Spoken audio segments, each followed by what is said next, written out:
So where we left off, I'm back again. This is part two. And this has okay, so we went over Chris being the unbothered Christian. He just went about his way, not really seeking to do anything to be with the Lord. I mean, he was with the Lord, and then he was like, I'm not really worried about it. I'll be back. I'm going to the bathroom, unbothered. So you can either call him, the Church of Sardis or the Church of Laodicea. So either Revelation 3 or Revelation 3:15.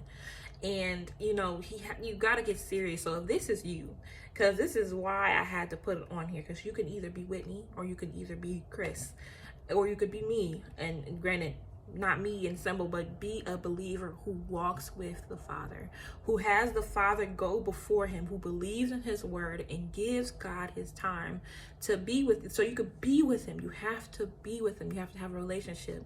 And so with these two, I'm not going to discuss me, because I'm not going to say like I'm the perfect example. I'm not. I just make sure that I make time for the Lord.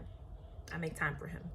I have nothing but time right now. So with Whitney, it seems like, Whitney was the American pop princess.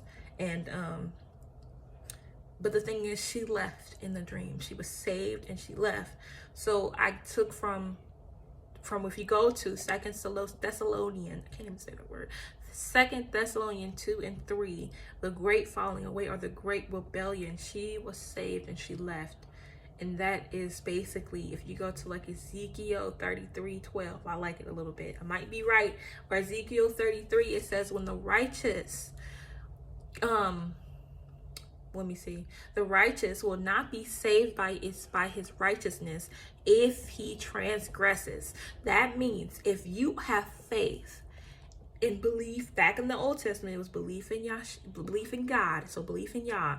But right now we're living in the New Testament. So if you have belief in Yahshua, but you decide to live in iniquity, if you decide to live in sin, if you transgress, go backwards from what the Lord has called you, you will not be saved.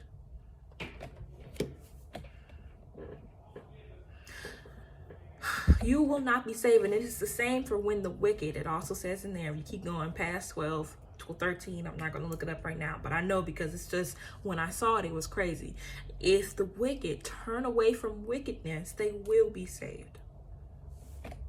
So it's the same. They have to go hand in hand. You can't just be righteous and do what you want. Remember, the do what you want mentality is satanic. That is a satanic doctrine. If you are going to be righteous, you have to follow the law. You have to follow the ways of Yah. And his way is law. You workers of lawlessness. Why would Jesus tell people, depart from me, you workers of iniquity, you workers of lawlessness? I may not be right with the things, but you understand, you workers of iniquity.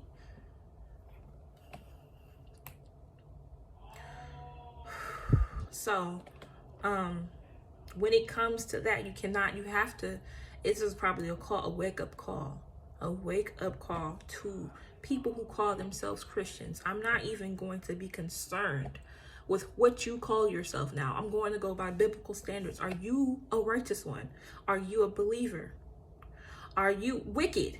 Are you a non-believer, an unbeliever? Like, because this Christian tag, y'all could use it and be like, I'm a Christian, I go to church, but you live in sin. You live for sin. It's okay so let me not say it's okay. Ignorance in the Lord, if you're truly trying to find the Lord, just as I was, if you're trying to find the Lord and he tells you that you are in sin, you are convicted and you repent, beautiful. But if you know that you're living in sin and you decide to still be sinful, you have accountability for that.